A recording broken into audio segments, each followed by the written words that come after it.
আমন্ত্রণ সবাইকে hour democracy অনুষ্ঠানে সঙ্গে আছি আমি সেলিম আমরাও খান। দর্শক, প্রত্যয় পেনশন স্কিম প্রত্যাহারে বিশ্ববিদ্যালয় শিক্ষকদের আন্দোলন এবং সরকারি চাকরিতে কোটা ব্যবস্থা বাতিল করে 2018 সালে বর্তমান সরকারের জারি করা পরিপত্র পুনর্বহাল সহ 4 দাবিতে চলা শিক্ষার্থীদের টানা আন্দোলনে অচল হয়ে পড়েছে দেশের পাবলিক বিশ্ববিদ্যালয়গুলো। সরকারের পক্ষ থেকে এখনও কোনো সাড়া না মেলায় আন্দোলন চালিয়ে যাওয়ার ঘোষণা দিয়েছে আন্দোলনরত শিক্ষার্থীরা।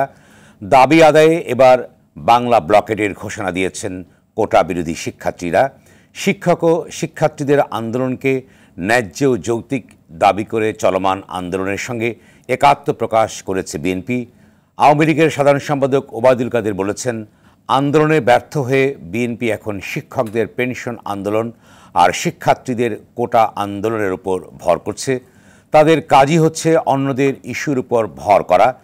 এছাড়া সরকারি চাকরিতে কোটা ব্যবস্থাকে সম্পূর্ণ সংবিধান বিরোধী বলে মন্তব্য করেছেন জাতীয় পার্টির চেয়ারম্যান জি.এম. কাদের।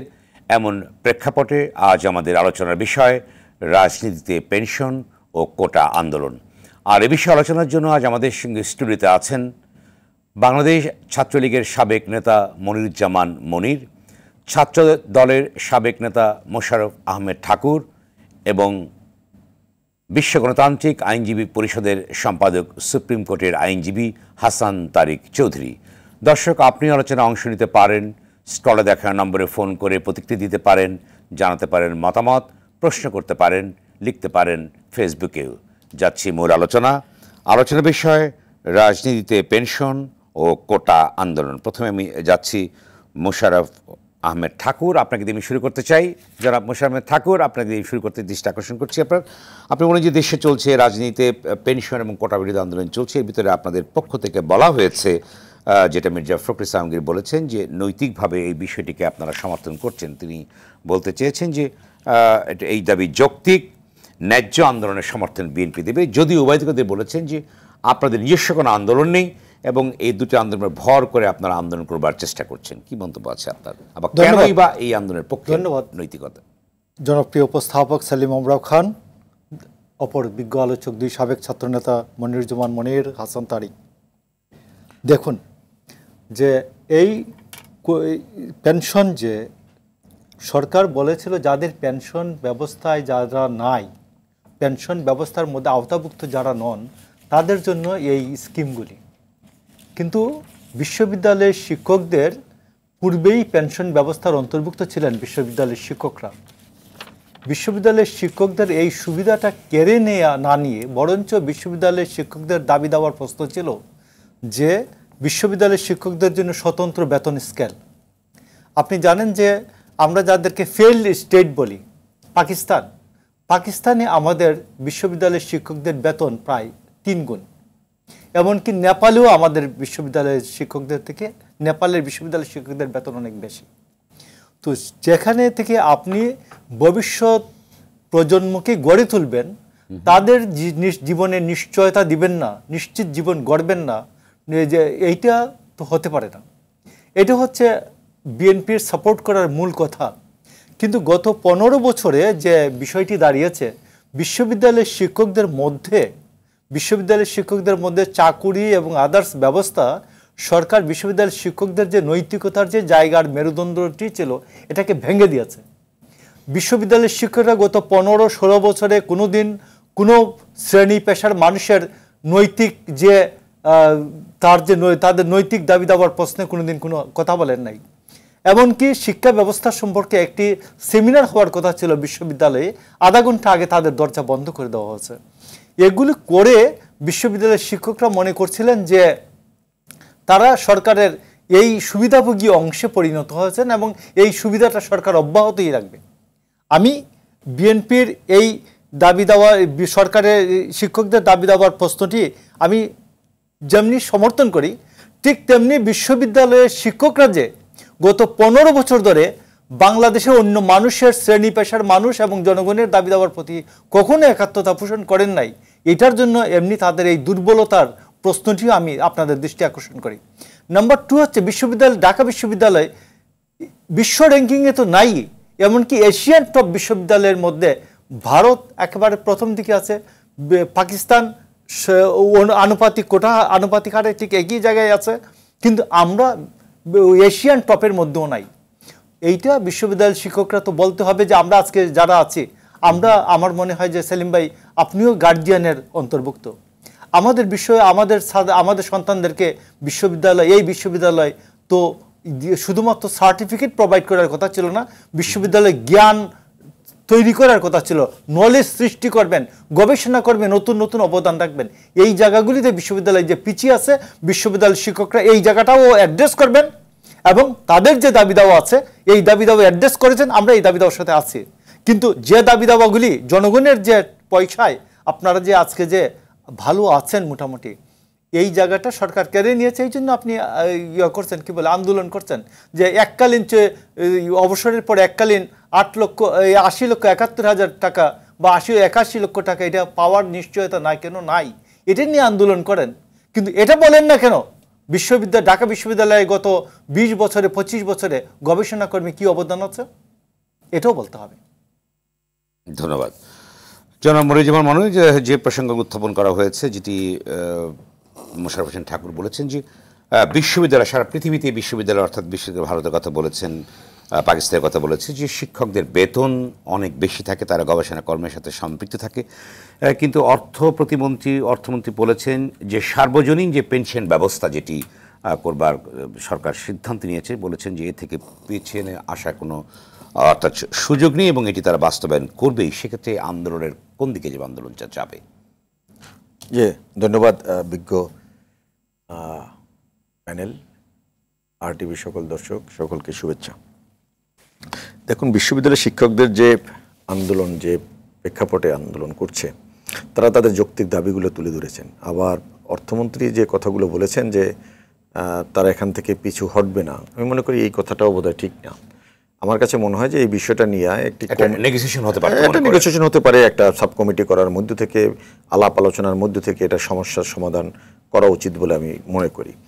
সাথে সাথে যেটা মোশাররফ ঠাকুর বলেছেন যে শিক্ষক হিসেবে শিক্ষকের যে দায় এবং দায়িত্ব, সেই জায়গাটায় ঢাকা বিশ্ববিদ্যালয়, এখানে আমরা বোধহয় 4 জনই ঢাকা বিশ্ববিদ্যালয়ের প্রাক্তন শিক্ষার্থী। সেক্ষেত্রে আমরা যখন পড়ছি 90-এর দশকে, তখনও ঢাকা বিশ্ববিদ্যালয়ের একটা মান ছিল, একটা অবস্থান ছিল, সেটা গোটা দুনিয়াতে আজকে যে ঢাকা বিশ্ববিদ্যালয়কে আমরা প্রাচ্যের অক্সফোর্ড নামে খ্যাত ঢাকা বিশ্ববিদ্যালয় বলতাম, সেই ঢাকা বিশ্ববিদ্যালয়ের অবস্থান কোন জায়গাটায় এসে ঠিক আছে।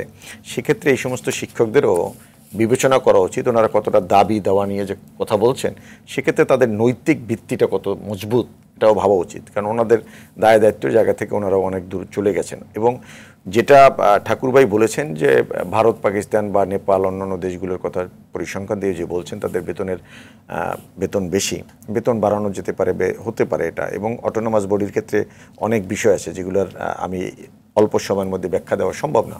তবে এটা ঠিক, ভারত বা পাকিস্তানে এই রকমের প্রাইভেট বিশ্ববিদ্যালয়ে ঢাকা বিশ্ববিদ্যালয়ের শিক্ষকরা পার্ট টাইম চাকরি করে যে টাকা, লক্ষ লক্ষ টাকা ইনকাম করে, এই সুযোগটাও বোধহয় ভারত বা পাকিস্তানে আছে বলে আমি মনে করি না। এত টাকা এভাবে দেখা গেছে সপ্তাহে একটা ক্লাস হয়তো বা ঢাকা ইউনিভার্সিটি থাকে, শিক্ষকরা রিসার্চ প্রক্রিয়া, গবেষণা কর্মের সঙ্গে জড়িত থাকে, তারা বাড়তি রিসার্চে থাকা, গবেষণার পিছনে মনোনিবেশ করা, আর কোনো একটা বিশ্ববিদ্যালয়ে শিক্ষক হিসেবে সে কাজ করে অধিক মুনাফা, অধিক টাকা আর্ন করে, এটা বোধহয় এক না।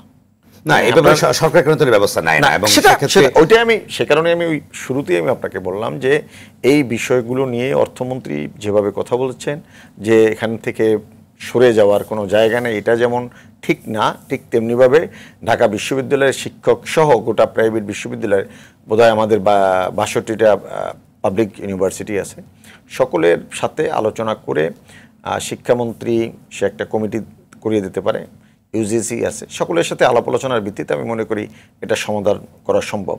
কিন্তু এটাকে অর্থমন্ত্রী বলেছেন, যিনি বর্তমান অর্থমন্ত্রী, তিনি বলেছেন যে আন্দোলনের কোনো যৌক্তিকতা রেখে দিয়ে শিক্ষকরা তো যৌক্তিকতা দেখিয়েছেন, যে তারা 81 লক্ষ টাকা পান এবং তারা ৪৫,০০০ টাকা পায়। এবং আর একটা বিষয় হচ্ছে যে তার একটি নমিনির একটি নির্দিষ্ট বয়সের বাইরে কিন্তু তারা পেনশনটা পাচ্ছেন না।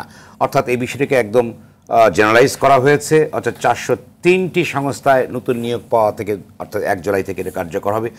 সেক্ষেত্রে শিক্ষকদের শিক্ষকতার পেশার প্রতি অর্থাৎ যারা মেধাবী তাদের মনোযোগ কি কমবে কিনা আপনি কি সেটা কমতে পারে। সে কারণে আমি বলছি আপনার আলোচনাটা কেন দরকার, আলোচনাটার দাবি রাখে তো। আমি তো বলছি না যে শিক্ষকদের যে যৌক্তিক দাবি, যৌক্তিক কথা অর্থমন্ত্রী যে ব্যাখ্যা দিয়েছে সেই ব্যাখ্যাটা আমি মনে করি যে একজন রাজনৈতিক নেতা হিসেবে বা একজন রাজনৈতিক কর্মী হিসেবে, একজন সিনিয়র পলিটিশিয়ান বা সিনিয়র মন্ত্রী হিসেবে উনি ওই রকমের কথা না বলে বরঞ্চ এটা আলাপ আলোচনার ভিত্তিতে যাওয়া উচিত বলে মনে করি। কোনো বিষয়েই আপনার রেজিট হয়ে থাকার কোনো সুযোগ আছে বলে মনে করি না। যেখানে যৌক্তিক কোনো দাবি থাকবে, ইস্যুটা তো খুবই সেন্সিটিভ। একজন শিক্ষক অন্যান্য পেশায় যে পরিমাণ করাপশনের জায়গা থাকে, করাপশন করার সুযোগ থাকে, নিঃসন্দেহে একজন বিশ্ববিদ্যালয়ে যে শিক্ষক হয়, যে আমার ডিপার্টমেন্টের ফার্স্ট ক্লাস ফার্স্ট যে ছেলেটা হয়, স্বাভাবিক কারণেই তার একটা লিমিটেড ইনকামের ভিতর থেকে চলে, স্বাভাবিক কারণে তার কোনো দুর্নীতি করারও সুযোগটা থাকে না। এখানে তো দুর্নীতি হচ্ছে বাংলাদেশে। যারা মানে অ্যাভারেজ যারা স্টুডেন্ট, তারা যখন একটা সিভিল ব্রোকারেজ হয়, তারা তো অনেক রকমের দুর্নীতির সাথে জড়িত হয়ে পড়ে, সুযোগ সুবিধা পায়। মতিউররা পাচ্ছে, মতিউররা চুরি করছে। সেই জায়গাতে যদি আপনি মনে করেন ঢাকা বিশ্ববিদ্যালয়ের শিক্ষক বা রাজশাহী ইউনিভার্সিটির শিক্ষক বা জাহাঙ্গীরনগর ইউনিভার্সিটির শিক্ষক যারা শিক্ষকতা আসবে, বা আপনার মতন ট্যালেন্টেড যারা ছিলেন, আপনারা ইচ্ছা করলে শিক্ষকতায় যেতে পারতেন, তাহলে এরা তো যাবে না। সেক্ষেত্রে আমাদের বঙ্গবন্ধু কন্যা জননেত্রী শেখ হাসিনা 2009-এ যখন আবার দেশ সেবা করার সুযোগ পেলেন, উনি কিন্তু 90-এর দশকের ট্রেন্ডটা ছিল, আমরা যখন ঢাকা ইউনিভার্সিটিতে পড়ি বা বের হয়ে যাচ্ছে, আমাদের বন্ধুরা যখন বের হয়ে গেছে, আমরা যখন পলিটিক্স করছি হয়তো বা তারা বের হয়ে গেছে, দেখা গেছে কিন্তু চাকরির সুযোগটা কিন্তু তারা তখন নিচ্ছে কর্পোরেট হাউসগুলোতে। আমাদের খেয়াল রাখতে হবে, কেউ বিমানে গেছে, কেউ ব্যাংকে গিয়েছে, কেউ আপনার ফোন কোম্পানিগুলোতে গিয়েছে। তার কারণ হলো তারা সরকারের থেকে বেশি বেতন পায়, তার মানে মেধাবীরা চলে যাচ্ছিল প্রাইভেট সেক্টরে।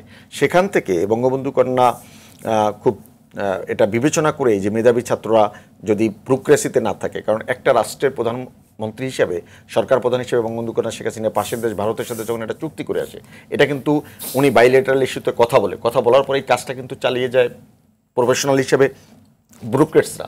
সেই সিভিল ব্যুরোক্রেট যদি মেধাবী না হয়, সে যদি ডাফার হয়, সে যদি লেস কম্পিটেন্ট হয়, তাহলে তো ও অন্য দেশের যে ব্যুরোক্রেট থাকবে তার সাথে সে টিকে পারবে না। কৌশলগত কারণেই আমাদের এই মেধাবী যারা, তাদেরকে যেন সুযোগ সুবিধাটা দেওয়া হয়। সে কারণে কিন্তু বঙ্গবন্ধু কন্যা শেখ হাসিনা তাদের স্যালারির পরিমাণটা বাড়িয়ে দিয়েছেন, তাদের সুযোগ সুবিধার পরিমাণ বাড়িয়ে দিয়েছেন, যেহেতু এই ট্রেনটা থেকে আমরা সরকারি চাকরিতে চলে আসি।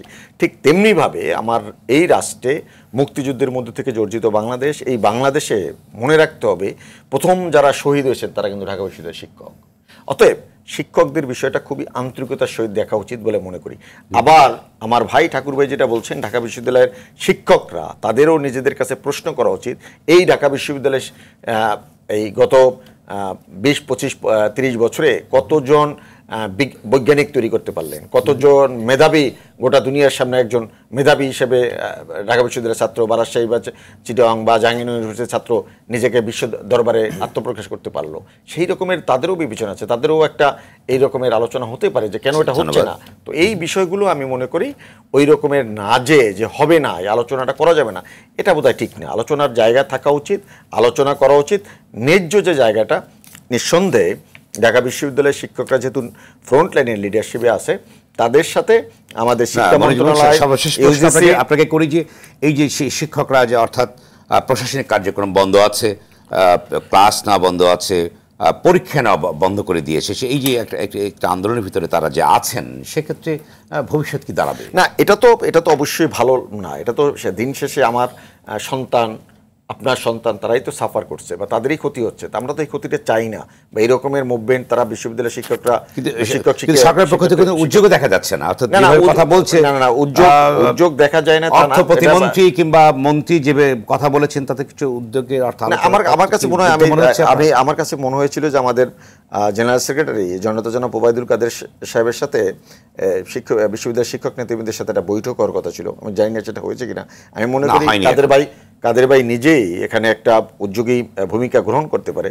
উনি ঢাকা বিশ্ববিদ্যালয়ের ছাত্র, সাবেক ছাত্র নেতা, পার্টির জেনারেল সেক্রেটারি। আবারও আসবো আপনার কাছে। হাসান তারিক চৌধুরী, আপনি বলেন যে এই যে শিক্ষক আন্দোলন, ছাত্র আন্দোলন চলছে, কোটা বিরোধী, এবং কোটা বিরোধী ছাত্ররা কিন্তু বড় ধরনের ঘোষণা দিয়েছে আজকে যে তারা সারা বাংলাদেশ ব্যাপী আন্দোলন করবে এবং যেটি বলবার চেষ্টা করেছে বাংলা ব্লকেট অবরোধ করে, সারা বাংলা ব্লকেট নতুন প্রোগ্রাম কর্মসূচির নাম দিয়েছে, আন্দোলন করবে, ঢাকাকে অচল করে দেবে এবং জেলা শহর পাবলিক বিশ্ববিদ্যালয়গুলো থেকে একটা বড় ধরনের কর্মসূচি ঘোষণা দিয়েছে। এবং বিএনপির সমর্থনের পরিপ্রেক্ষিতে আওয়ামী লীগের সাধারণ সম্পাদক বলেছেন যে তারা ভর করে আন্দোলনের ইস্যু খুঁজবার চেষ্টা করছে। আপনি কি মনে করেন পাশে? অর্থাৎ এই দুটি আন্দোলনকেই কিন্তু আওয়ামী লীগের সাধারণ সম্পাদক বলবার চেষ্টা করেছেন যে বিএনপি ভর করতে পারে বা তাদের উপরে দায় দেবার চেষ্টা করছেন। আপনি কি বলবেন? ধন্যবাদ সেলিম আমরাও খান এবং আমার বিজ্ঞ সহ-আলোচকবৃন্দ, আপনাদেরকে শুভেচ্ছা। আমি আপনার এই প্রশ্নের প্রেক্ষিতে সংক্ষেপে একটি কথাই বলতে চাই যে কিছু কিছু বিষয় থাকে যেগুলোকে অন মেরিট বিবেচনা করতে হয়। সবসময় দলীয় রাজনীতির মানদণ্ডে সব কিছু বিচার করা যায় না। এখানে আমরা যে কয়জন আছি আমরা সবাই ছাত্র আন্দোলনের কর্মী এবং ছাত্র আন্দোলনের নেতৃত্ব দিয়েছি এক সময়। আপনিও ছাত্র আন্দোলনের নেতৃত্ব দিয়েছেন, আপনিও জানেন ছাত্র আন্দোলনের একটা অভিনব ক্ষমতা আছে এবং একই সঙ্গে শ্রেণী পেশার আন্দোলনের একটা অভিনব ক্ষমতা আছে, যেটা আমরা সামরিক স্বৈরাচার বিরোধী আন্দোলনের সময় টের পেয়েছি যে এটা যখন যুক্ত হয়ে যায় তখন একটা দাবানলের মতো, একটা সুনামির মতো পরিবেশ সৃষ্টি হয়। আপনি তাই মনে করছেন যে অবস্থা ছাত্ররা? এবং এই অবস্থায় যদি দায়িত্বহীনভাবে যদি জিনিসটাকে হ্যান্ডেল করা হয় তাহলে নিঃসন্দেহে বাংলাদেশের রাজনীতিতে একটা নয়া দাবানল সৃষ্টি হবে, যে দাবানলকে উপেক্ষা করা ক্ষমতাসীনদের পক্ষে কঠিন হয়ে যাবে। কারণ এটিকে যদি দলীয় মার পেঁচে ফেলা হয় তাহলে যাদের উপরে ভর করার কথা বলা হচ্ছে তারাই লাভবান হবে এবং সরকার নিজেকে বিচ্ছিন্ন করে ফেলবে। বিষয়টিকে যেটা আমার মনে হয় যে না, হাসান তারেক চৌধুরী আপনি জানেন যে ওবায়দুল কাদের নিজে একজন ছাত্রনেতা ছিলেন, কিন্তু উনি যে কথাটা বলেছেন যে এটা কোর্টের রায়ের ব্যাপার, অর্থাৎ কোটা আন্দোলনের কথা বলেছেন যে কোর্ট রায় দিয়েছে। আপনি জানেন কোর্টের রায়ের ব্যাপারটা আমাদের কোনো কিছু করার নেই, আদালতে মামলা হয়েছে, আদালতের রায় নিয়ে আমরা কি করতে পারি। এবং অন্যদিকে এই কথার পরিপ্রেক্ষিতে ছাত্র আন্দোলন কিন্তু দাবানলের মতো সারা বাংলাদেশে ছড়িয়ে পড়া একটি প্রেক্ষাপটের সৃষ্টি হয়েছে। সেই ক্ষেত্রে বড় ধরনের আন্দোলন সৃষ্টি হতে পারে কিনা? আমি বললাম যে আজকে বাংলা ব্লকেট চলে আসলো, আগামীকাল থেকে বাংলা ব্লকেট স্টার্ট। এবং জনাব ওবায়দুল কাদের যদি কোর্ট পর্যন্ত থাকতেন তাহলে আলোচনাটা হতো একরকম। উনি কিন্তু কোর্টের রায় পর্যন্ত আলোচনাটাকে সীমাবদ্ধ রাখেননি, তিনি আলোচনাটাকে বিএনপি পর্যন্ত নিয়ে গিয়েছেন। আমরা জানি বিএনপিও এক সময় একই ভাষায় কথা বলেছে, একইভাবে শ্রেণী পেশার আন্দোলনকে তারা গায়ের জোরে, মিলিটারির বুটের জোরে দমন করার চেষ্টা করেছে। এখন আওয়ামী লীগও যদি একই ভাষায় কথা বলে তাহলে বিএনপি আওয়ামী লীগের মধ্যে পার্থক্যটা থাকলো কোথায়? একটা ক্যান্টনমেন্টে জন্ম নেওয়া দল আর একটা সিভিল পলিটিক্যাল পার্টির মধ্যে তো ডিফারেন্স থাকতে হবে। যে কথাটা খুব কারেক্টলি জনাব মনিরুজ্জামান বলেছেন যে আলোচনার দরজাটা খোলা থাকা উচিত, কিন্তু জনাব কাদের আমি তার প্রতি শ্রদ্ধা রেখেই বলছি, তিনি যদি এইভাবে এক পেশে কথা বলেন, মাননীয় অর্থমন্ত্রী যদি একরকম দাড়ি টেনে দেন তাহলে কিন্তু আলোচনার জায়গাটা আর থাকে না। এবং আপনি দেখেন, এবং প্রতিমন্ত্রী যেটা বলেছেন সার্বজনীন পেনশন কর্মসূচি বাস্তবায়ন হবেই, অর্থাৎ তিনি একটি যুক্ত করেছেন এতে, হ্যাঁ যুক্ত করেছেন। এ থেকে পিছিয়ে হটবারও কিছু না, এতে আন্দোলনের পরটা কি বন্ধ হয়ে যাচ্ছে, অর্থাৎ আলোচনার পরটা কি বন্ধ হয়ে যাচ্ছে? ইটস প্রভোকেটিং। আমি জানি না এখন সরকারি দলের নীতি নির্ধারণী জায়গায় কতটা পলিটিক্যাল লোকজন বসে আছে, আমার সন্দেহ আছে। আমি তো পলিটিক্যাল লোকজন দেখি না, নব্য আমলা হাইব্রিডে এখন বিভিন্ন পলিটিক্যাল পার্টি ভরে। একজন প্রতিমন্ত্রী অবশ্য নামটি এখন যারা এটা বলছে তারা পলিটিক্সের আর্টস অফ কম্প্রোমাইজ যেটা বলা হয়ে থাকে, সেই কম্প্রোমাইজের আর্টটা তারা কতটুকু জানেন এই প্রশ্ন আমাকে করতে হবে। আপনি দেখেন সামরিক স্বৈরাচাররা পর্যন্ত দফায় দফায় ছাত্রদের সাথে বৈঠক করতে বাধ্য হয়েছে, যাদের হাতে বন্দুক ছিল, কামান ছিল। আজকে এই যে শিক্ষকরা যে আন্দোলন করছে সেখানে কি সরকার সমর্থিত শিক্ষকরা নেই? অবশ্যই আছেন, এবং তারাই নেতৃত্ব দিচ্ছেন। তারা কি এই সরকারের উৎখাত চায়?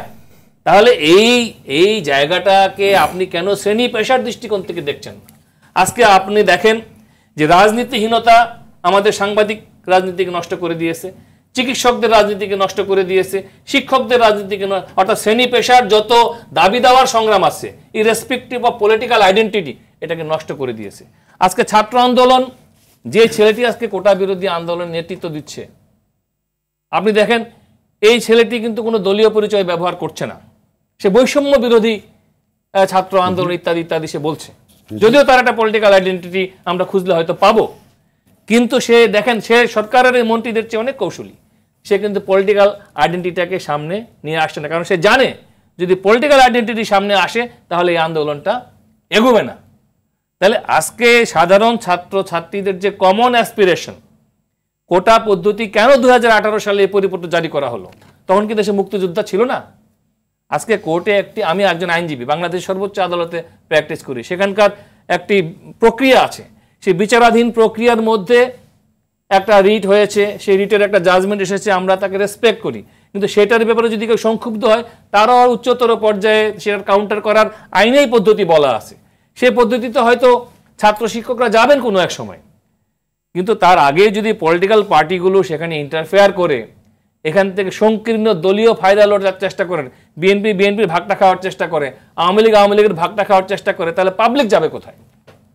এবং সবচেয়ে যে বড় কথা, আপনি যদি বিবিসির রিপোর্টগুলো দেখেন এই সময়কালে, তারা খুব অ্যানালিটিক্যাল রিপোর্ট করেছে এই পেনশন এবং কোটা নিয়ে, এবং সেখানে তারা তার ম্যাথামেটিক্সটাকে নিয়ে এসেছে, অ্যাকাউন্টিংটাকে নিয়ে এসেছে যে শুভঙ্করের ফাঁকিটা কোথায়। এবং এটার সাথে খুব অবধারিতভাবে যে জিনিসটা রিলেট হয় সেটা হলো রাষ্ট্রীয় সম্পদের যথেচ্ছ লুটপাট। এই লুটপাটকে সামাল দেওয়ার জন্যই এক শ্রেণীর আমলা আজকে শ্রেণী পেশার মানুষের উপরে এই কোটার নামে, এই পেনশন স্কিমের নামে বাড়তি ব্যয়ের বোঝা চাপিয়ে দিচ্ছে। আপনি দেখেন এই পেনশনের মধ্যে বলা হচ্ছে যে একটা নির্দিষ্ট অঙ্কের টাকা কেটে রাখা হবে শিক্ষকদের কাছ থেকে, যেটা বিশ্ববিদ্যালয় সাহিত্য শাসনের আন্দোলনের যে স্পিরিট, যে আইন, সেই আইনের স্পিরিট অনুযায়ী শিক্ষকদের স্ট্যাটাসটা ছিল একটু ভিন্ন।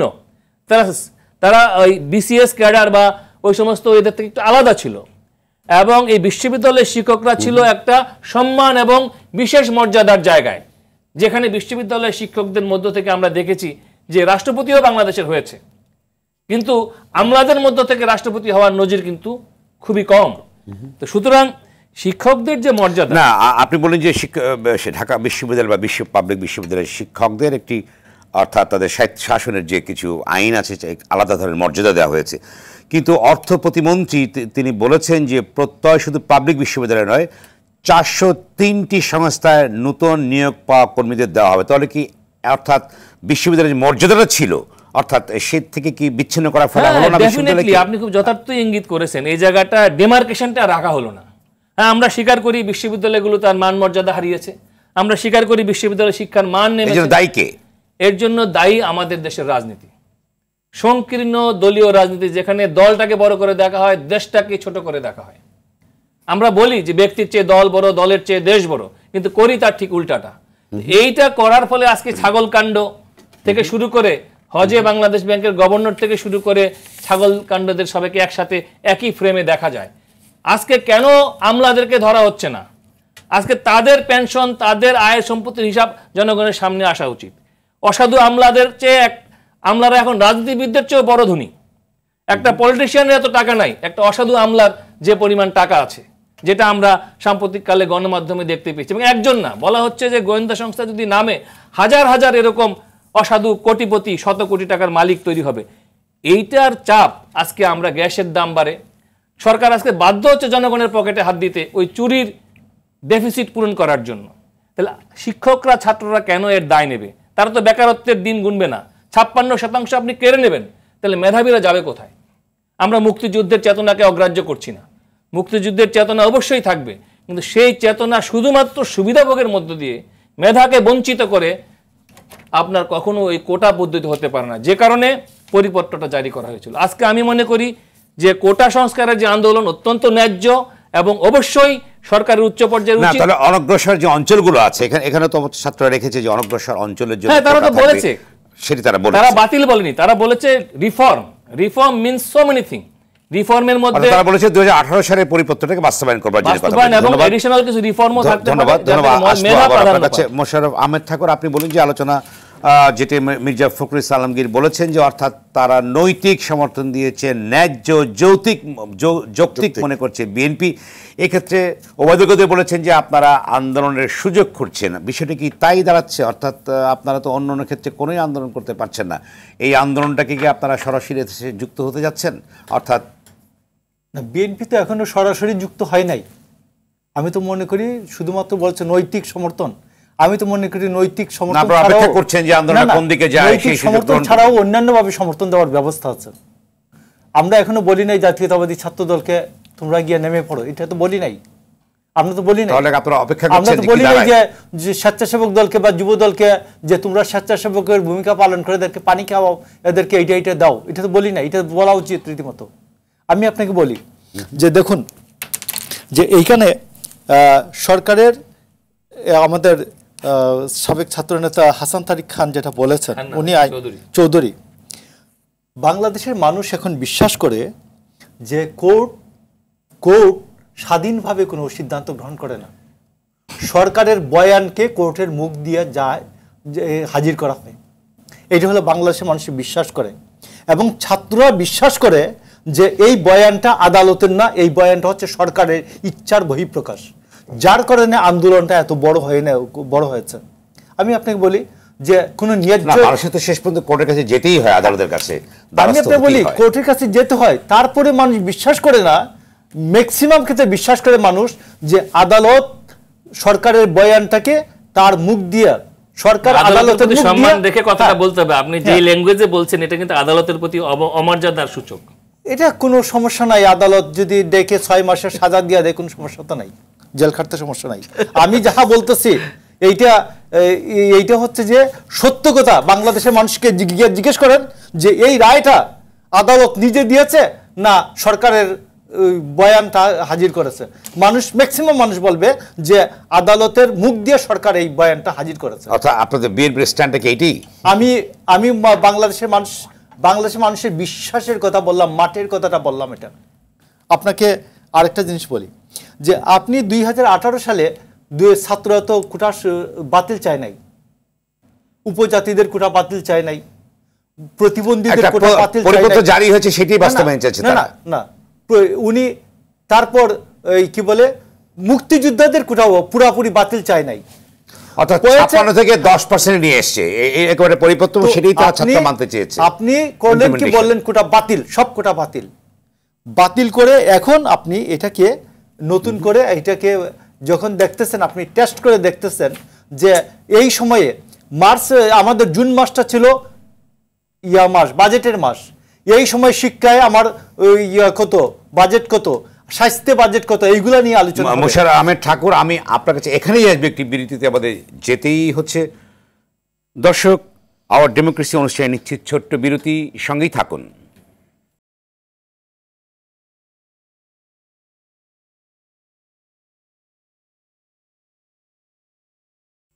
দর্শক, বিরতির পর আবারও স্বাগত আওয়ার ডেমোক্রেসি অনুষ্ঠানে। সঙ্গে আছি আমি সেলিম আমরাও খান।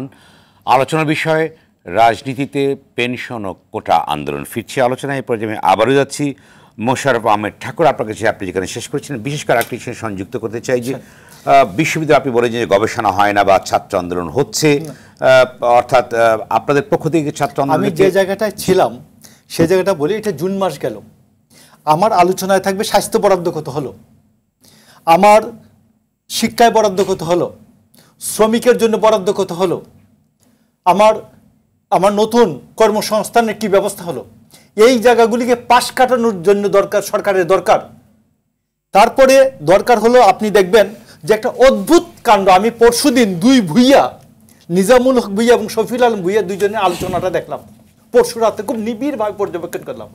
দুইজন বলতেছে যে সেবক স্কিম চালু হবে আগামী বছর জুন মাসে, আগামী বছর জুলাই মাসে, 2025 সালের জুলাই মাসে সেবক স্কিম চালু হবে এই সচিবালয়ের সচিবদের জন্য, আমলা প্রশাসনের জন্য। ওদের যে স্কিম আছে ওদের সাথে যদি আমাদেরকে যুক্ত করা হয় তাইলে আপত্তি নাই। মানে আমরা যেখানে বিশ্ববিদ্যালয়ের শিক্ষকদের জন্য স্বতন্ত্র মর্যাদা, স্বতন্ত্র বেতন স্কেল চিন্তা করি, আর বিশ্ববিদ্যালয় সরকারের যারা সেবক আমাদের এই যে নিজামুল হক ভুইয়ারা, এরা বলেন যে সরকারের সচিব আমলাদের যে বেতন, এদের যে হবে কি বলে অবসরের স্কেল, অবসরের যে স্কিম হবে, সেই স্কিমের সাথে যদি তাদেরকে যুক্ত করা হয় তাইলে তাদের আপত্তি নাই। আপনি আছেন কোথায় বলেন? তো এই জন্য আমি বলি যে আজকে সরকারের দরকার হচ্ছে এইসব আন্দোলন, এইগুলো হচ্ছে সরকারের উস্কানি দেওয়া, তৈরি করা আন্দোলন। এই আন্দোলনের মাধ্যমে যেন উবায়দুল কাদের কত কোটি টাকা দামের ঘড়ি পড়েন, এটা যেন আলোচনা না হয়। আমাদের হাসান মাহমুদ বলেন যে প্রধানমন্ত্রী চায়না সফরে ভারতের আপত্তি নাই, এইটা নিয়ে যেন আলোচনা না হয়। হাসান মাহমুদ যে চট্টগ্রামে সবচেয়ে বড় উঁচু বিল্ডিংয়ের মালিক হয়েছেন, এটা নিয়ে যেন আলোচনা না হয়। এইগুলোকে সরকারের মধ্যে একটি অংশ আছে যাতে প্রধানমন্ত্রীকে ব্যস্ত রাখেন অন্য কিছু নিয়ে, দুর্নীতিবাজ মতিউর, এনামুল, জামিল, বেনজির এদেরকে নিয়ে যেন আলোচনাটা পেছনে পড়ে যায়। এইটা হচ্ছে সরকারের ভিতরে আমি মনে করছি অন্য একটা গ্রুপ কাজ করতেছে যে এইগুলিকে নতুন নতুন জিনিস এই মাঠে এনে অরিজিনাল যে জিনিসটা সরকার প্রশাসন এবং প্রধানমন্ত্রীর বিবেচনার জন্য যে বিষয়গুলি সামনে আসা দরকার এইগুলিকে পেছনে ফেলে দেওয়ার জন্য কতগুলো নতুন নতুন স্কিম, এগুলো ফেব্রিকেটেড আন্দোলন। এই যে কোটা বিরোধী আন্দোলন এটা তো হওয়ারই কথা ছিল না, পেনশন এটার তো হওয়ারই কথা ছিল না, এইগুলো তৈরি করে আন্দোলন, ফেব্রিকেটেড আন্দোলন। ধন্যবাদ মনিরুজ্জামান মোমেন। আপনি বলেন যে সঙ্গে একটু জুড়ে দিতে চাই, সেটা হচ্ছে যে ছাত্রদের যে আন্দোলন যেটা চলছে, অর্থাৎ তাদের যে কর্মসূচি গ্রহণ করেছে, আমি আগেই বলেছি যে ক্রমাগতভাবে বিস্তৃত হচ্ছে এবং 2018 সালে কিন্তু ছাত্রদের প্রবল আন্দোলনের মুখেই কিন্তু পরিপত্র জারি করতে সরকার এক ধরনের বাধ্য হয়েছিল, কোটান্ট বাধ্য হয়েছিল। সেই ঝুঁকি কি আওয়ামী লীগ আবারও নিবে, যেটি একদিকে ছাত্র আন্দোলন অন্যদিকে শিক্ষক আন্দোলন, এই ঝুঁকি কি নিবে?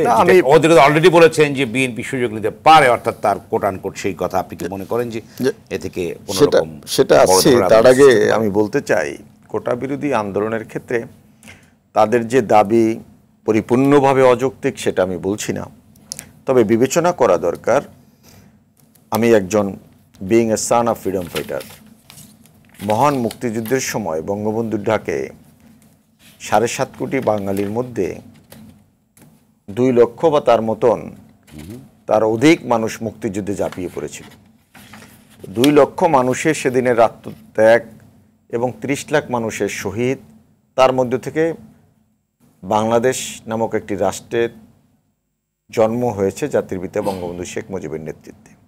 সেই জায়গাটায় যারা আজকে মুক্তিযোদ্ধা কারা ছিল এটা আপনার আমাকে বিবেচনায় নিতে হবে। মনিরুজ্জামান মানে এই সুযোগটা কতদিন পাবে? স্বাধীনতার 50-52 বছরে কতদিন পাবে? আমাকে এটা শেষ করতে দেন।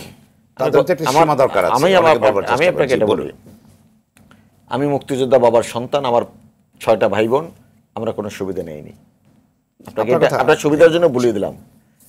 এখন প্রশ্নটা হলো, গতকালকে আমার একজন রিক্সা প্লোয়ারের সাথে দেখা হয়েছে, সেও মুক্তিযোদ্ধার সন্তান। তার মানে বঙ্গবন্ধুর ডাকে মহান মুক্তিযুদ্ধে যারা অংশগ্রহণ করেছিল তারা সমাজে পিছিয়ে পড়া নির্যাতিত মানুষ, তারাই মহান মুক্তিযুদ্ধে অংশগ্রহণ করেছিল। স্বাভাবিক কারণে যে রাষ্ট্র এই মুক্তিযোদ্ধাদের কারণে তাদের ত্যাগের বিনিময়ে বাংলাদেশ নামক একটি রাষ্ট্রের জন্ম হয়েছে, সেখানে অবশ্যই তাদের পিছিয়ে পড়া জনগোষ্ঠী হিসেবে তাদের কাছ থেকে, রাষ্ট্রের কাছ থেকে একটা সুবিধা পেতেই পারে। হ্যাঁ, সেটা হতে পারে সেই আলোচনাটা যে সেটা বিসিএস এর জন্য হবে না, সেটা অন্য অন্য জায়গায় হতে পারে। কোটার পরিমাণটা যদি 30% থাকে সেটা কিভাবে সহনীয় পর্যায়ে নিয়ে আসতে পারে, কিন্তু কোটা থাকবে না। কিন্তু সরকার সেটা করেছে, পরিপত্রে 2018 সালে সরকার সেটা করেছে। আমি এইটা বিষয়টা হচ্ছে বাদশাহ যে কোর্টে মামলা করার ফলে বিষয়টি ঝুলে গেছে। আচ্ছা আমি আসছি। আমার কথাটা হলো, কোটা বিরোধী মুভমেন্টে যদি আপনি যেভাবে বলছেন, হাসান তারিক চৌধুরী যেভাবে বলছেন বা ঠাকুর সাহেব যেভাবে বলছেন, কোটা বিরোধী ছাত্র আন্দোলনে যারা আছে, স্বাধীনতা বিরোধী জামাত শিবির যে স্টাইলে কথা বলছে সেটা এক না। আপনার মুভমেন্টের মধ্যে শুধুমাত্র উনি বলছেন অনেকের পরিচয় গোপন রেখেই মুভমেন্টে এসেছে, সেটাও যদি হয়ে থাকে আমরা ধরেই নেই, অনেক কোটা বিবেচনা এখনকার প্রেক্ষাপটে নাও হতে পারে। মনে করেন এই বাবার কারণে চাকরি পাওয়া, এগুলো নিয়ে বিবেচনা হতে পারে। সেখানে মেধাবীরা কীভাবে আসা যায়, আমরা সর্বোচ্চ মেধাবী যে ছাত্রটা সেই প্রশাসনে চাকরি পাক, সেই তার সুযোগটা পাক, সেটা আমরা চাই।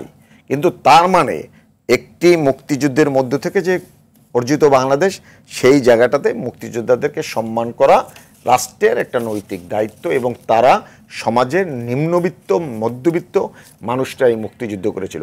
পাকিস্তানের পক্ষে যারা দালালি করেছিল তারা নিঃসন্দেহে এই দেশটা চায়নি, তারা বরঞ্চ অর্থনৈতিকভাবে তারা অনেক বেশি সচ্ছল ছিল, সেই কারণে তারা মুক্তিযুদ্ধেও অংশগ্রহণ করেনি।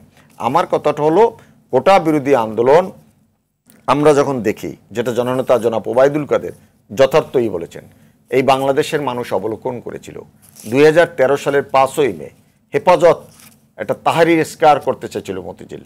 কারা করতে চেয়েছিল? তখনও বিএনপি নামক একটি ক্যান্টনমেন্টের মধ্যে থেকে জন্ম নেওয়া একটা রাজনৈতিক দল, তখনও তাদেরকে বলতে হবে একটি যেটি শিক্ষকদের আন্দোলন যেটা চলেছে লিডিং এ, কিন্তু অর্থাৎ প্রো আওয়ামী লীগের একটি আমি সে কথা কিন্তু আপনাকে বলে দিচ্ছি মিস্টার ওমরা, আমি বলেছি যে শিক্ষকদের যে আন্দোলন সেটা আমাদের আলোচনা হতে পারে। আমি আমার কথাগুলো বলছি, সেখানে ইন্টারাপ্ট করবেন না। যে 2013 সালের 5ই মে কারা এই আন্দোলনের সম্মতি জানিয়েছিল? শাসক এরশাদ সম্মতি জানিয়েছিল, জামাতে ইসলাম জানিয়েছিল, অর্থাৎ রাষ্ট্রটা অচল হয়ে যাক, একটা জঙ্গি স্বাধীনতা বিরোধীদের উল্ফন ঘটুক, সেটা চেয়েছিল, পারেনি। আমি একটা কথা শেষ করতে আমি সেদিকে যাবে, পিছনে কেউ কেউ না যদি থাকে, বিএনপি নামক এই রাজনৈতিক দলটি যদি থাকে, তখন তাই ঘটবে। ইনোসেন্ট স্টুডেন্টরা যখন মুভমেন্ট করেছিল নিরাপদ সড়ক চাই, তখন কি আপনি শোনেন নাই বিএনপির একজন স্থায়ী কমিটির সদস্য কুমিল্লার এক ছাত্র দলের নেতাকে বলেছিল যে পুড়িয়ে দাও, জ্বালিয়ে দাও? সেই ছাত্রদের ইনোসেন্ট মুভমেন্টটাকেও বিএনপি তাদের রাজনৈতিক হাতিয়ার হিসেবে ব্যবহার করতে চেয়েছে। এটাই জননেতা ওবায়দুল কাদের বলেছেন। সেখানে আমি মনে করি আমার দলের নেতা সাধারণ সম্পাদক মহোদয় জনাব ওবায়দুল কাদেরের প্রতি আমার আহ্বান থাকবে, ওই পর্যন্ত ওই পরিস্থিতি যেন না হয়।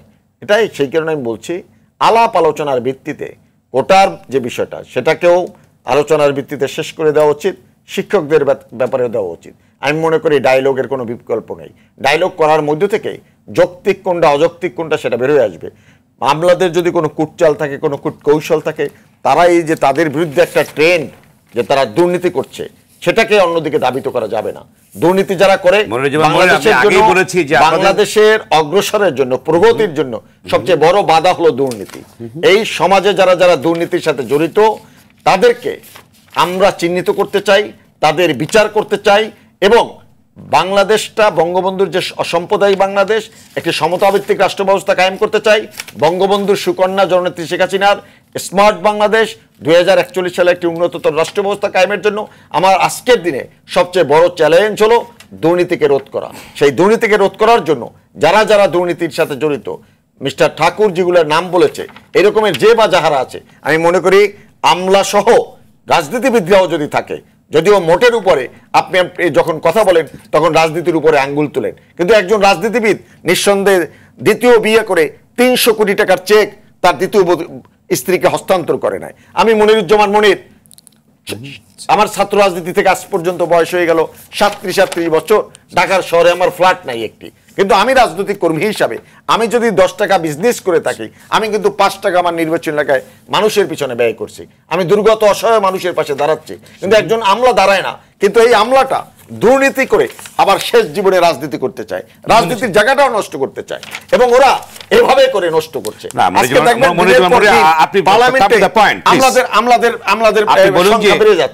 আপনি বলেছেন যে এখানে কোনো কারো কুটচাল থাকতে পারে, চেষ্টা করেছে আমাদের কুটচাল থাকতে পারে, যেখানে আপনাদের রাজনৈতিক মন্ত্রী বলছে, স্ট্যান্ড করছে যে এটি নেতিবাচক কিছু দেখি না এবং পিছনে প্রশ্নই আসে না, সেখানে কুটচাল কে করবে? আপনার যে সেখানে আপনাদের যেখানে আপনাদের সেক্রেটারি বলছে যে এটি বিএনপি করার চেষ্টা করছে, যে এত কিছু জেনেই থাকবে, তাহলে কেন নেগোসিয়েশন করছেন?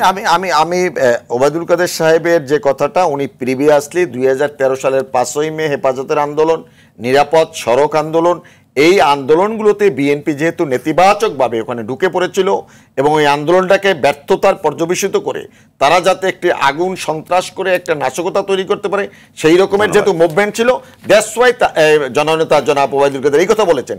কিন্তু আমি মনে করি কোটা এবং শিক্ষকদের যে মুভমেন্ট, এটা নিয়ে অবশ্যই আলোচনা করা উচিত বলে আমি মনে করি, এর কোনো বিকল্প নয়। এবং আপনি যার কথা বারবার বলছেন যে অর্থ প্রতিমন্ত্রী, আমি তাকেও বলবো যে আমরা রাজনীতিতে হয়তোবা বিভিন্ন সময় বিভিন্ন কারণে জায়গা পেয়ে থাকি, বাবার কন্ট্রিবিউশনের কারণে সন্তান, ছেলে বা মেয়ে জায়গা পেয়ে থাকি, কিন্তু রাজনীতিটা আমরা তো আসলে অত বেশি রাজনীতিটা রাজনীতির মতন করতে হবে।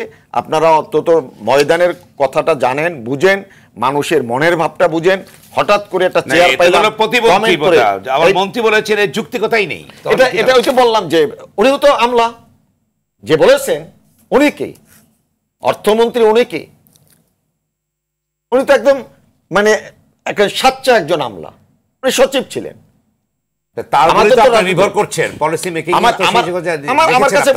অর্থ মন্ত্রণালয়টা অর্থমন্ত্রী হয় সাধারণত একটা হাইলি এডুকেটেড, তার ব্যাকগ্রাউন্ড ওই রকমের অর্থ এই রকমের মানুষজন করা হয়। সেই সমস্ত কারণে আমি বলছি, একদিকে যেহেতু আমলা, সেই সমস্ত কারণে দেশের জনগণের আমজনতার যে ভাষাটা ওনারা বুঝতে চান না, এই বুঝতে চায় না বিধে তো ওনাদের দ্বারা, ওনারা তো রাজনীতিবিদ না, কিন্তু ওবায়দুল কাদের রাজনীতিবিদ। আমাকে বুঝতে হবে দায়িত্ব আপনাদের যে ওবায়দুল কাদের নিতেই সাহেবের হবে, এখানে ওবায়দুল কাদের সাহেবের একটা ভূমিকা পালন করতে হবে এবং আমি মনে করি দিনের শেষে ধন্যবাদ। বঙ্গবন্ধু কন্যা জননেত্রী শেখ হাসিনা এখানে- সব ব্যাপারে ধন্যবাদ। কনসার্ন আমি আপনার এবং কাছে এই আসছি। ব্যাপারে আমি মনে করি একটা সুষ্ঠু সমাধান অবশ্যই হবে শিক্ষকদের ব্যাপারেও এবং কোটা আন্দোলনে। তবে কোটা আন্দোলনকে কেন্দ্র করে যারা রাজনৈতিক অস্থিতিশীলতা তৈরি করার চেষ্টা করছেন তারা ভুল করছেন। তারা এই গোষ্ঠীটা কারা? এই গোষ্ঠীটা হলো রক কাটা, যারা ধন্যবাদ। ধ্বংস করতে চায়। যারা জামাত শিবির বিএনপি এরা- এগুলো এরা হতে ঢুকে পারে। পড়েছে। ধন্যবাদ। আপনি আসবো আবার আপনার কাছে। হাসান তারিক চৌধুরী, আপনি বলেন একটি প্রসঙ্গ যে কোটা বিরোধী যে আন্দোলনটা চলছে সেখানে কিন্তু অর্থাৎ যেটা ওবায়দুল কাদের বলেছেন, আমরা তো কোথাও এই কোটা রাখিনি, আমাদের ব্যবস্থা ছিল কোটা মুক্ত। আদালতে কারা মামলা করেছে, আদালতের রায় নিয়ে আমাদের কি করার আছে, তাহলে কি দাঁড়াচ্ছে, তাহলে এই মুভমেন্টের ভবিষ্যৎটা কি হবে? অর্থাৎ উনি বলেছেন ডিপেন্ড অন দ্য কোর্টস জনাব ওবায়দুল কাদেরের স্টেটমেন্টটা একেবারেই স্ববিরোধী। কারণ উনি এটাকে একাডেমিক পর্যায়ে রাখেন নাই, যে শুধু কোর্টের ব্যাপার বলে। আমি আগেই বলেছি ওই জায়গায় উনি থেমে থাকেন না। এবং আমি একজন আইনজীবী হিসেবে আমি বলেছি যে আপিলের ডিভিশনের রাস্তা খোলা আছে। আমরা যদি আইনের মধ্য দিয়েও যাই, হাইকোর্ট ডিভিশনের যে কোনো রায়ের ব্যাপারে যদি কেউ সংক্ষুব্ধ হয় সে অ্যাপিলেট ডিভিশনে যেতে পারে, এটা যে কোনো মানুষ জানে, এর জন্য আইনজীবী হওয়ার দরকার নেই। সেই জায়গাটা যেটা করার দরকার ছিল সেই জায়গাটা পেন্ডিং থাকা অবস্থায় আমি বলবো যে নির্বাহী বিভাগের একজন সদস্য হয়ে জনাব ওবায়দুল কাদের এখানে আদালতের যে প্রক্রিয়া তার মধ্যে উনি হস্তক্ষেপ করেছেন, যেখানে তিনি বিরোধী দল বিএনপিকে টেনে এনেছেন। এখন বিএনপি যদি বিরোধী দল হিসেবে পপুলার দাবির সপক্ষে দাঁড়ায়, আমি তো দোষের কোনো কিছু দেখি না। তারা অতীতে যাই করে থাকুক, তারা যদি কোনো সুযোগ নেবেই, তারা তো সুযোগ নেবে, এটাই স্বাভাবিক, এটাই ডেমোক্রেটিক পলিটিক্সের কৌশল। এখন বিএনপি বহু বিদেশে ধর্ণা দিয়েছে, অনেক কিছু করেছে, তারা ফলাফল পায় না। যদি এইটা ধরে তারা কিছু জনপ্রিয়তা অর্জন করতে পারে, দোষেরটা কোথায়?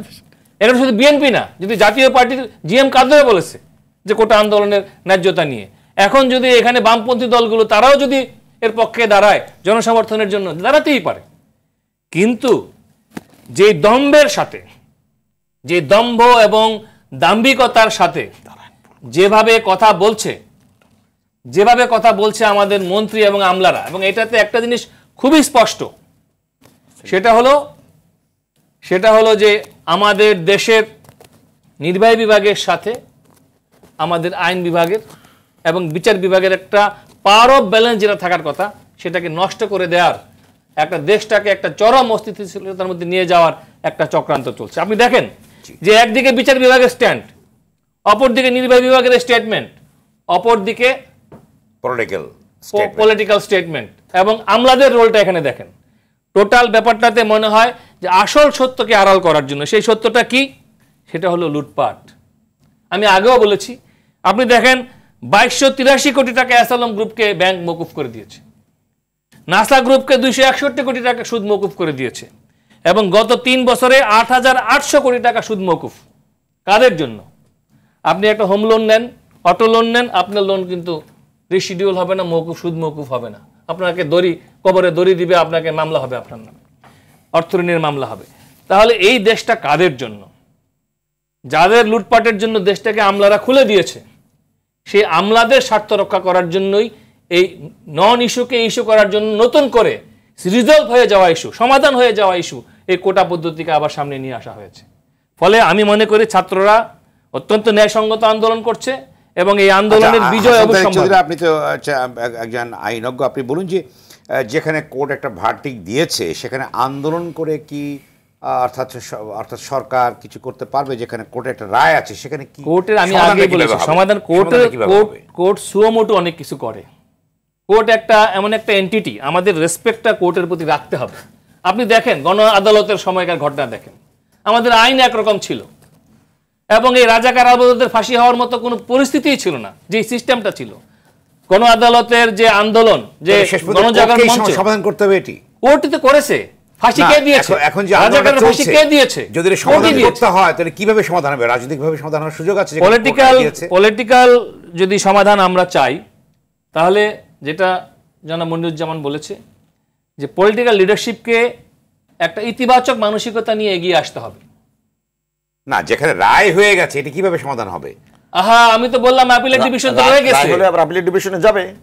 হাইকোর্ট ডিভিশন তো একটা রায় দিয়েছে, এটা তো পুনর্মূল্যায়ন হওয়ার সুযোগ আছে অ্যাপিলেট ডিভিশনে। এবং যে ছাত্র আন্দোলনের যে শক্তি, আপনি জাস্টিস জাকির হোসেনের কেস তো জানেন, ছাত্ররা সে পর্যন্ত অপেক্ষা করবে। আন্দোলন তো প্রতিদিনই ইনক্রিজ করছে, অর্থাৎ ছড়িয়ে পড়ছে সারা বাংলাদেশে। আপনি মনে করেন যে এটি?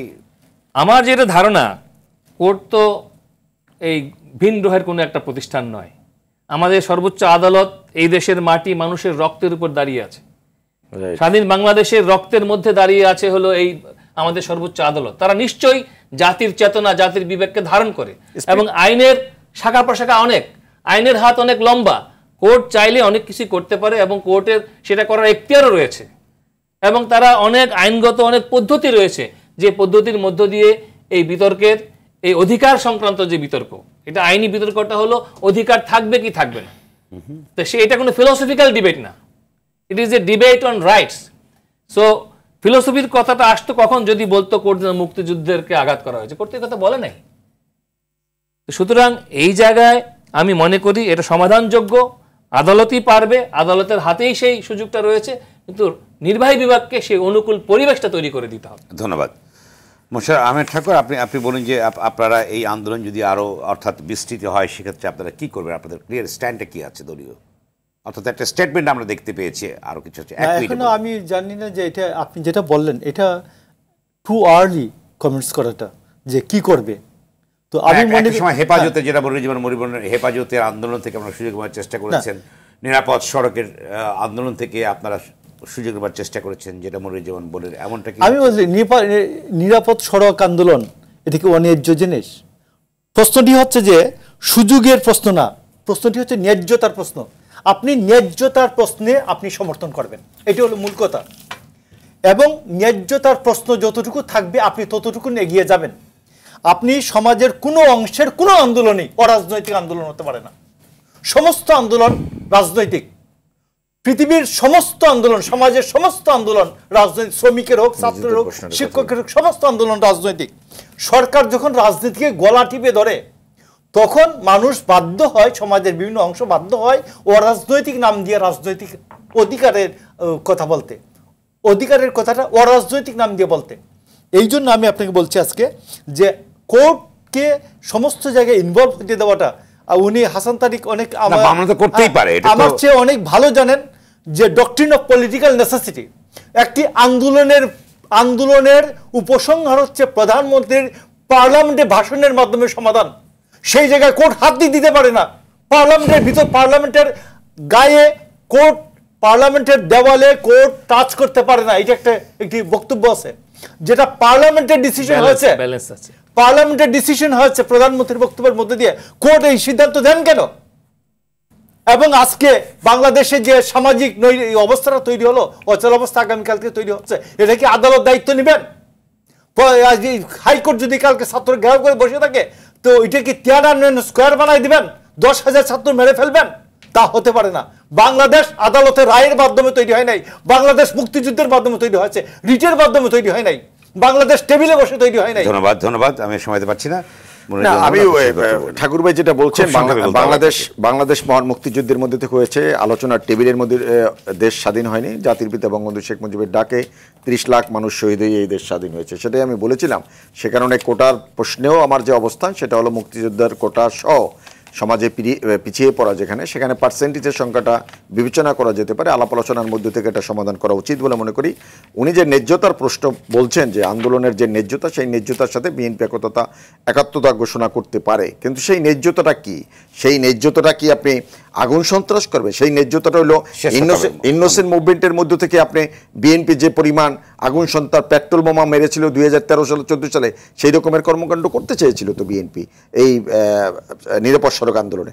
স্বাভাবিক সরকার তো সেই রকমের মুভমেন্ট করতে দিবে না, বা বাংলাদেশের আপনি বলুন যে এটা কি সমাধানের দিকে আপনারা যাচ্ছেন আলোচনার? আমি মনে করি, আমি তো আসলে পার্টি প্রান্তিক কর্মী, আমার দলের কাছে, শীর্ষ নেতৃত্বের কাছে আমার আবেদন থাকবে, ঢাকা বিশ্ববিদ্যালয় সহ সমস্ত পাবলিক বিশ্ববিদ্যালয়ের শিক্ষকরা যেহেতু একটা মুভমেন্টে আছে, ছাত্রদের পড়াশোনার ক্ষতিগ্রস্ত হচ্ছে, আমি মনে করি বিশ্ববিদ্যালয়ের শিক্ষকদেরও আলাপ আলোচনার মধ্য থেকে আগামী দিনগুলোতে আমাদের পড়াশোনার মান কীভাবে উন্নত করা যায়, তাদের দাবির যৌক্তিক কতটুকু নেওয়া যায় সেটাও নেওয়া উচিত, এবং কোটার ব্যাপারে কোটা বিরোধী যারা আন্দোলন করেছে তাদের সাথে কথাবার্তা বলে কোর্টের একটা যেমনিভাবে ভার্ডিক্ট আছে এটাও যেমন মাথায় নিয়ে করা যেতে পারে, এবং আমি মনে করি পার্লামেন্ট সার্বভৌম, পার্লামেন্টও এখানে একটা ভূমিকা রাখতে পারে বলে মনে করি। ধন্যবাদ। কোনো রকমের মানে সহিংসতার দিকে যাওয়া যাবে না, কোনো ধরনের ভয়ভীতি দেখা চলবে না, ছাত্রদেরকে ভয়ভীতি দেখিয়ে দমন করানো যাবে না। ছাত্ররা ভয়ভীতি কখনোই ছাত্রদেরকে দমন করা যায় না, এবারও ছাত্রদেরকে ভয়ভীতি দেখিয়ে দমন করা যাবে না। ধন্যবাদ আপনাদের তিনজনকে আলোচনায় অংশ নেবার জন্য। দর্শক, আওয়ার ডেমোক্রেসি আজ এখানেই শেষ করছি। সঙ্গে থাকবার জন্য সবাইকে ধন্যবাদ।